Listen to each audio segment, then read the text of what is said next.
So, hey guys, it's me, your Jenny girl. So, bali paalis na nga pala kami, magra-rides kami ngayon. At ayan, ready na. Bali, ito nga pala yung gagamitin or susuotin ko sa pag-long ride ko. At ayun, bago kami umalis, for the TikTok muna ang mga person. Kala mo talaga. Inaantay kasi namin yung kasama namin. Kaya ayan.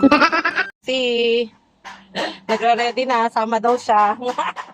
Sama ka, Alexi? Saan? Saan ka pupunta?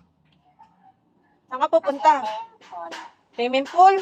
At ayan, bago kami makaalis, may batang nagbabantay sa amin.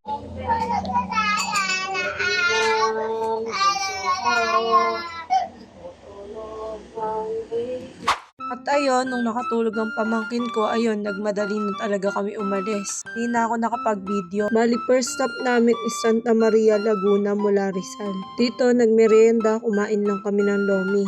At umalis na rin agad. Bali, second stop namin is dito sa KM90 Infanta. Ito yung may arko na maraming nagpapapicture. Bali, nagpicture lang talaga kami doon, then umalis na rin kami. Dahil nga medyo malayo pa talaga yung pupuntahan namin. Kaya hindi kami tumitigil ng matagal. Share ko lang din yung experience ko habang nagmumotor ako.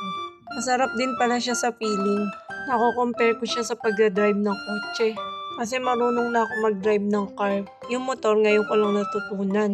Para sa akin mas mahirap magmotor.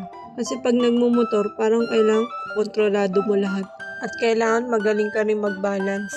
Kasi konting mali mo lang, pwede agad mapahamak. At ikaw mismo yung tatamaan. Kapag nabangga ka, unlike sa car na, yung mismong car mo na yung madadamage or matatamaan. Kaya nga pala ako biglang nag-rides ng ganito kasi nga, sabi ni Idol, magmotor na din daw ako. At dahil masunurin ako, ayun, inaya ko agad yung mami ko. Yung mom ko nga pala, wala pa ako sa mundo, marunong na talaga magmotor. Ito kasi yung way of transportation niya papasok ng office. Pati mga kapatid ko marunong lahat magmotor. Ako lang talaga yung ngayon lang nag-aral. Ewan ko ba, nasanay lang siguro ko na angkas lagi. Fast forward, bali ayan, dito nga pala kami nagpunta sa Real, Quezon.